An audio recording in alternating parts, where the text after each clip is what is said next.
Work done by a constant force. सबसे अहम नुक्ता इसका पहला topic, work done by a constant force. Constant force से मुराद क्या है? देखिए, कांस्टेंट फोर्स से मुराद ये है कि जो जब तक एक्ट कर रही हो किसी बॉडी पर, ना तो उसकी मैग्नीट्यूड चेंज हो ना उसकी डायरेक्शन चेंज हो। तो याद रखिए कि इसकी ये जो वर्क जो हमारे पास होगा कांस्टेंट फोर्स की वजह से, डेफिनेशन है when a force F acts on a body such that it covers some distance in the direction of force, work is said to be done। इसका मतलब जब भी कोई फोर्स F किसी बॉडी पर एक्ट करेगी, कांस्टेंट फोर्स है, और बॉडी फोर्स की डायरेक्शन में कुछ डिस्टेंस कवर करे, तो work is said to be done. ये हमारे पास डॉट प्रोडक्ट बनता है, इसका रिलेशन हम ऑलरेडी डॉट प्रोडक्ट ऑलरेडी देख चुके हैं बड़ी डिटेल में, तो ज्यादा आसान हो गया कंपैरेटिवली हमारे लिए इस डिवीजन को करना। तो work is equal to F dot D. ये हमारे पास फोर्स है and this is basically the displacement covered in that direction। इसको ओपन अप किया, F D cos of theta, dot product हम ऑलरेडी पढ़ चुके हैं, हम सब जानते हैं, सिर्फ वीएन के लिए देख रहे हैं कि थीटा क्या है। Theta is basically what? It is basically the angle between the tails of vector A and vector B, दोनों की टेल्स के दरमियान। तो आप देख सकते हैं ये मेरे पास वेक्टर एफ है, ये मेरे पास वेक्टर डी है, और इन दोनों की ये टेल बनती है। इन दोनों की टेल्स को जब मैंने ज्वाइन कर लिया, मैंने ज्वाइन किया, तो इन दोनों के दरमियान टेल्स के दरमियान जो एंगल बना, इसे हम एंगल थीटा का नाम देते हैं। सो यहाँ पर when they are both broad to the common origin, तो ये से हम डॉट प्रोडक्ट है, डॉट प्रोडक्ट बड़ी डिटेल में हम लोग देख चुके हैं। यहाँ पर फोर्स का कौन सा कंपोनेंट वर्क करेगा? देखिए, फोर्स का एक कंपोनेंट जो हमारे पास यहाँ पे आ गया, दैट इज एफ वाई। एक हमारे पास आ गया एफ एक्स, बॉडी जा रही है एक्स एक्सिस के लॉन्ग, तो इसका मतलब यकीनन एफ वाई ने कोई वर्क नहीं किया होगा, यहाँ पे जो वर्क किया होगा वो एफ एक्स ने किया होगा। इसका मतलब एफ का कौन सा कंपोनेंट यहाँ पे रोल प्ले करे, विच इज एफ एक्स। इसीलिए यहाँ पे कॉज ऑफ थीटा की ट्रिग्नोमेट्रिक रेशियो इन्वॉल्व है। बात कर लेते हैं इंपॉर्टेंट पॉइंट्स की। सबसे बहुत ज्यादा अहम नुक्ता, मैक्सिमम पॉजिटिव वर्क। मैं डॉट प्रोडक्ट में भी आपको सिखा चुका हूँ, आज रिवीजन करवाने जा रहा हूं कि याद रखिएगा, आपने इस बात को हमेशा याद रखना है कि नेगेटिव वर्क और पॉजिटिव वर्क ये दोनों मैक्सिमम कहला सकते हैं, बल्कि नेगेटिव वर्क बाद पॉजिटिव वर्क से बड़ा भी हो सकता है। तो वर्क के साथ नेगेटिव देकर आपने यही नहीं सोच लेना कि वर्क छोटा। तो आइए सबसे पहले मैक्सिमम पॉजिटिव की बात कर लेते हैं। कब वर्क मैक्सिमम पॉजिटिव होगा? देखिए, जब फोर्स और डिस्प्लेसमेंट दोनों सेम डायरेक्शन में हो, तो इस वक्त फोर्स मुकम्मल तौर पर सिर्फ उसका हॉरिजॉन्टल कंपोनेंट, बल्कि फोर्स खुद ही एक्ट कर रही है जिस डायरेक्शन में डिस्प्लेसमेंट कवर अप हो रही है। एंगल कितना होगा? 0। इसका मतलब दोनों आपस में पैरेलल होंगे, एंगल 0 होगा, तो work is said to be positive maximum. Values place करेंगे, सिंपल हमारे पास एफ डी कॉज ऑफ 0 आ जाएगा। F D cos of 0, cos 0 1 होता, तो हमारे पास F D is the maximum positive work. Maximum negative की तरफ चलते हैं। अगर फोर्स और डिस्प्लेसमेंट यानी बॉडी जिस डायरेक्शन में जा रही हो, फोर्स उसके ऑपोजिट एक्ट करे, यानी एंगल दोनों के दरमियान 180 डिग्री हो, दोनों एंटी पैरेलल हो, 180 डिग्री हो, तो work is said to be negative maximum. यहाँ पे वैल्यू प्लेस करेंगे, कॉज ऑफ 180 डिग्री हमारे पास कॉज 180 -1 होता है, it will give you -FD। इसे मैक्सिमम नेगेटिव का नाम देते हैं। मिनिमम वर्क कब होगा? सिंपल सी बात है, जब काम ही नहीं होगा। जब काम ही नहीं होगा तो उसका मतलब कोई काम ही नहीं हुआ, that is the minimum work. So whenever force and displacement are perpendicular, angle 90 degree होगा, तो याद रखिएगा एफ डी कॉज ऑफ 90 हमारे पास 0 हो जाएगा, तो हमारे पास मिनिमम वर्क होगा। तो याद रखिए मिनिमम वर्क से मुराद तब है जब कोई काम नहीं हुआ। तो एक बड़ी सी एग्जांपल देता हूँ, सर्कुलर पाथ पे अगर कोई ऑब्जेक्ट पॉइंट ए से सपोज करें मूव करता हुआ पॉइंट ई तक आता, ये कोई ऑब्जेक्ट है जो पॉइंट ए से मूव किया और पॉइंट ई तक आया। अब अगर सर्कुलर पाथ पे मूव कर रहा है, तो याद रखिए सर्कुलर पाथ पे जो फोर्स मूव करवाती है बॉडी को, उसे सेंटीपिटल फोर्स कहते हैं। तो सेंटीपिटल फोर्स का हर पॉइंट पर, पॉइंट ए की बात करें, पॉइंट बी की बात करें, हम पॉइंट सी की बात करें, हम पॉइंट डी की बात करें, हम पॉइंट ई की बात करें, तो इन तमाम पॉइंट्स पर इसका जो डिस्प्लेसमेंट होगी उस वक्त होगी उस पॉइंट पर, वो टेंजेंट की डायरेक्शन में ली जाएगी। तो अगर मैं इस डिस्प्लेसमेंट को कंसीडर कर लूं, तो आप देख सकते हैं डिस्प्लेसमेंट का एंगल फोर्स के साथ जो बनता है दैट इज 90 डिग्री। तो एक बात याद रखिएगा, सर्कुलर पाथ पे मूव करते हुए किसी भी पॉइंट पर रिपीट, किसी भी पॉइंट पर वर्क नहीं हो सकता, because force at every point is perpendicular to the displacement at that point. तो यहाँ पे आप कोई भी पॉइंट अगर आप ड्रॉ कर लेते हैं, फॉर एग्जाम्पल मैं यहाँ पे टेंजेंट ड्रॉ कर लेता हूँ, तो यहाँ पे भी एंगल कितना बनेगा? 90 डिग्री। अगर मैं यहाँ पे टेंजेंट ड्रॉ करता हूँ, एंगल कितना होगा? 90 होगा। यहाँ पे एंगल 90 होगा। एक और बड़ी अहम बात तो मैं आपसे शेयर करने जा रहा हूं कि मैक्सिमम पॉजिटिव वर्क जब पॉजिटिव होता है तो क्या होता है, आमतौर पे वर्क पॉजिटिव होता है तो वो काइनेटिक एनर्जी को इंक्रीज करता है, नेगेटिव होता है तो काइनेटिक एनर्जी को डिक्रीज करता है। लेकिन जब वर्क नहीं होगा तो काइनेटिक एनर्जी चेंज नहीं होगी, ना इंक्रीज होगी ना डिक्रीज होगी। तो ये सर्कुलर पाथ पे हम सब जानते हैं the body move with a constant kinetic energy because no work is done on it. Units and dimension of work की बात कर लेते हैं। वर्क का जो एसआई यूनिट है दैट इज जूल, ये बहुत इंपॉर्टेंट पॉइंट है, which are further can be converted into newton, जिसे न्यूटन मीटर लिखा जा सकता है। लेकिन बच्चों एक बहुत अहम नुकता बताता हूं कि न्यूटन मीटर वर्क का ऐसा यूनिट नहीं है, बल्कि न्यूटन मीटर जिस भी फिजिकल क्वांटिटी के साथ लिखा होगा तो वो टॉर्क को रिप्रेजेंट करेगी। आप याद रखिए वर्क एक स्केलर क्वांटिटी है, टॉर्क एक वेक्टर क्वांटिटी है। तो एक बात याद रखें कि newton metre is the SI unit of torque, जबकि वर्क का जो एसआई यूनिट है दैट इज जस्ट जूल। लेकिन आप जानते हैं कि हम इसको राइट डाउन कर सकते हैं न्यूटन मीटर बाद में सिंप्लीफायर। न्यूटन मीटर को जब मैं सिंप्लीफायर करूंगा और डायमेंशन की शक्ल में लिखूंगा तो ml²t-2 ये डायमेंशन आ जाएगी वर्क की। तो याद रखिए कि डायमेंशन दोनों की सेम है। यहाँ पे एक बड़ा इंपॉर्टेंट पॉइंट मैं रिपीट करता जाता हूं कि फिजिक्स में ऐसा मुमकिन है कि दो डिफरेंट फिजिकल, जैसे वर्क एक डिफरेंट फिजिकल क्वांटिटी है, टॉर्क एक डिफरेंट फिजिकल क्वांटिटी है, दोनों के यूनिट सेम नहीं है क्योंकि इसका यूनिट न्यूटन मीटर है, इसका यूनिट हमारे पास जूल है, लेकिन डायमेंशन दोनों की सेम है।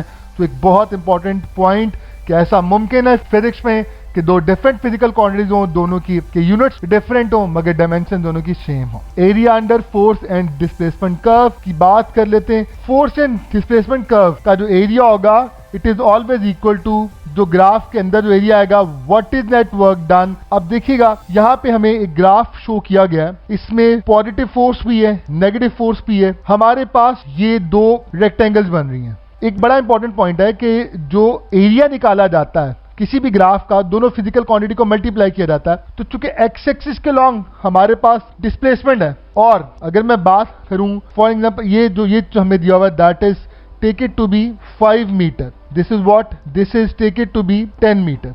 ये न्यूटन नहीं है, बेसिकली दैट इज मीटर। तो एक बात याद रखिएगा कि एक्स एक्सिस के लॉन्ग हम लोगों ने डिस्प्लेसमेंट को लिया, वाई एक्सिस के लॉन्ग फोर्स को लिया। तो अगर मैं इन दोनों रेक्टेंगल्स का एरिया कैलकुलेट करता हूं और इसका जो एरिया आएगा वो देखिए, ऊपर वाले का जो एरिया आएगा वो 10 × 5 दैट इज प्लस 50 जूल, और नीचे -10 × 5 दैट इज -50 जूल। तो नेट वर्क डन होगा जब मैं दोनों एरियाज को ऐड करूंगा तो प्लस 50 जूल और -50 जूल, तो नेट वर्क डन हमारे पास 0 आ जाएगा। So our answer is 0 joule. तो यहां पे इंपॉर्टेंट पॉइंट कि फोर्स और डिस्प्लेसमेंट जो ग्राफ हम ड्रॉ करते हैं तो ये जो कर्व बनता है हमारे पास, इस कर्व के अंदर जितना भी हमारे पास एरिया आएगा that area will give us the total work done, और इसकी हमने यहाँ पे प्रैक्टिस भी कर ली। Work done by a variable force. Variable force उसको कहते हैं जो जब एक्ट कर रही होती है तो या तो उसकी मैग्नीट्यूड चेंज होगी या डायरेक्शन। तो इसका बड़ा एक टॉपिक हमारी बुक में दिया हुआ है, आप वहां से देख लें, इसमें ज्यादा इंपॉर्टेंट चीजें नहीं है, बस you just need to remember one thing कि हम पूरे पाथ को छोटे छोटे सेगमेंट्स में डिवाइड करते हैं। इसका मतलब फोर्स भी छोटे छोटे सेगमेंट्स में डिवाइड होगी, डिस्प्लेसमेंट भी छोटे छोटे सेगमेंट्स में डिवाइड होगी, और एंगल भी बहुत सारे एंगल में डिवाइड होगा। और जब इन सब का सम किया जाएगा फिर हमारे पास नेट वर्क डन आएगा। वर्क डन बड़ा इंपॉर्टेंट टॉपिक है। Work done by the gravitational field. Gravitational field gravity को कहते हैं, हम सब अच्छी तरह से जानते हैं, हमारी बुक में बड़ा इंपॉर्टेंट टॉपिक है, एफएससी में बड़ी दफा आता है। हमने एंटीडिस्क के वाले से देखना है इसमें कैसे क्वेश्चन आ सकते हैं। देखिए एक बॉल है, अगर इस बॉल को मैं पॉइंट ए से पॉइंट बी तक ट्रांसलेट करना चाहूं, मूव करवाना चाहूं, पहला पाथ हमारे पास ये है जिसमें पहले हम हॉरिजॉन्टल मूव करेंगे, हॉरिजॉन्टल, और फिर हम वर्टिकली इस तरह से मूव करेंगे।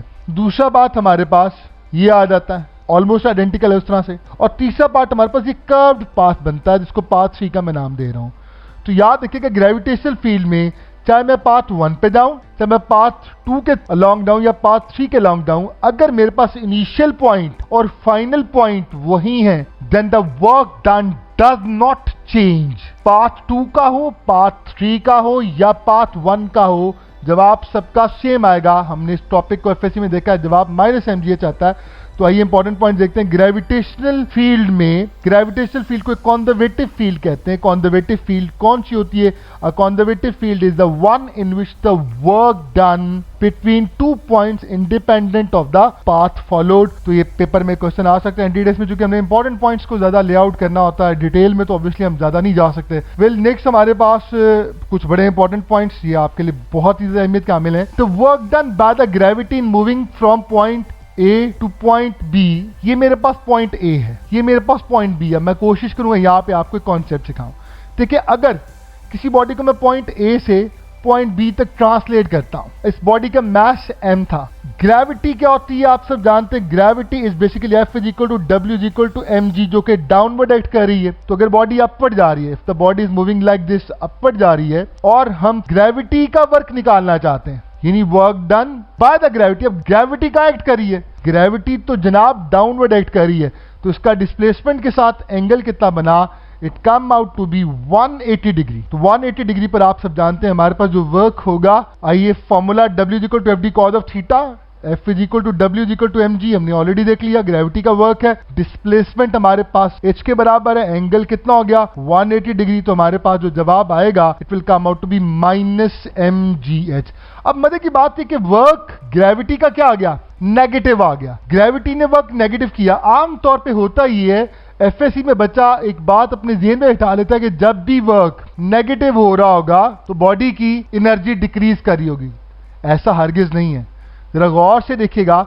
ये स्पेशल टॉपिक ऐसा है कि जिसमें बॉडी को जब आप ऊपर लेके जा रहे हैं तो ग्रेविटी का वर्क देखा जाए तो नेगेटिव है, मगर बॉडी जैसे जैसे हाइट अटेन करती जा रही है उसकी पोटेंशियल एनर्जी इंक्रीज कर रही है। इसका मतलब पता ये चला कि जब ग्रेविटेशनल फील्ड का वर्क नेगेटिव हो तो पोटेंशियल एनर्जी हमारे पास इंक्रीज करेगी। ये बहुत इंपॉर्टेंट पॉइंट है। Buy one get one free, it's a very important one. Work done against gravity from point A to B, अगर मैं ग्रेविटी को कंसीडर ना करता और बॉडी पॉइंट ए से पॉइंट बी की तरफ जाती, और सपोज करें इस पर लगने वाली जो फोर्स है, तो फोर्स एक्ट कर रही होती, that was exactly equal to mg।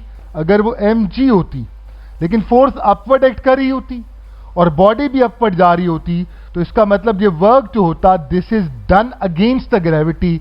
यहां पर एंगल हमारे पास बनेगा 0 cos 0 1 होता है, जवाब आएगा mgh। अब यहां पे वर्क डन अगेंस्ट ग्रेविटी है, बहुत इंपॉर्टेंट पॉइंट है। वर्क डन अगेंस्ट ग्रेविटी हमारे पास पॉजिटिव वर्क आ गया, क्लियर हो गया, comes out to be the positive work. तो पॉजिटिव वर्क अगर हम इसका देखेंगे तो इसमें पोटेंशियल एनर्जी भी इंक्रीज कर रही है। तो ये छोटा सा पॉइंट है, कंट्रास्ट, इसको आप लोगों ने याद रखना। आइए कुछ क्वेश्चन की तरफ चलते हैं। When an object moves against gravity, जबकि ऑब्जेक्ट ग्रेविटी के अगेंस्ट मूव करता है, then the work done by the gravity and change in potential energy respectively are. तो हमने ऑलरेडी देखा है कि जब बॉडी ग्रेविटी से अवे जा रही होती है, यानी अगर कोई बॉडी अपवर्ड जा रही है और हम वर्क डन ग्रेविटी का देखना चाहें तो एंगल हमारे पास आता है 180 डिग्री का एंगल आता है। मजे की बात यह है कि हमारे पास जो वर्क होता है ग्रेविटी का वो नेगेटिव होगा 180 की वजह से, लेकिन पोटेंशियल एनर्जी इंक्रीज करेगी। So this is the best option. आइए कंट्रास्ट में दूसरा क्वेश्चन देखते हैं। When an object moves along gravity, अब अलोंग ग्रेविटी से मुराद क्या है? देखिए, लॉन्ग ग्रेविटी से मुराद ये है कि बॉडी डाउनवर्ड आ रही है तभी तो लॉन्ग आ रही होगी। तो जब वो लॉन्ग आ रही है तो तब मजे की बात है कि F is equal to mg, जो हमारे पास फोर्स एक्ट कर रही है वो डाउनवर्ड है और बॉडी भी डाउनवर्ड ही आ रही है। इसका मतलब हमारे पास जो वर्क आएगा वो पॉजिटिव होगा, लेकिन बॉडी ऊपर से नीचे आ रही है। बॉडी जैसे जैसे ऊपर से नीचे आएगी तो ग्रेविटी का वर्क तो पॉजिटिव होगा मगर पोटेंशियल एनर्जी उसकी डिक्रीज करेगी। इसका मतलब ग्रेविटी का वर्क तो पॉजिटिव होगा मगर पोटेंशियल एनर्जी डिक्रीज करेगी क्योंकि उसकी हाइट कम होती जाएगी। तो ये दो बड़े इंपॉर्टेंट क्वेश्चन जो आप लोगों ने याद रखने हैं। Which of the following is not a non conservative force? देखिए, ये बड़ा इंपॉर्टेंट क्वेश्चन है कि इनमें से कौन सी ऐसी फोर्स है या फील्ड है जो नॉन कंजर्वेटिव है। तो होता ही है कि नॉन कंजर्वेटिव पर बच्चे के दिल में फौरन से पहले आ जाता है frictional force, tension in a string. ये सारी की सारी देखें, frictional force, tension in a string और propulsion force of the rocket, ये सारी की सारी नॉन कंजर्वेटिव है। तो क्या उससे हमसे पूछा नॉन कंजर्वेटिव निकालनी है? जी नहीं, हमने निकाली है नॉट अ नॉन कंजर्वेटिव। जो ये तीनों नहीं हो सकती, that is the electrical force.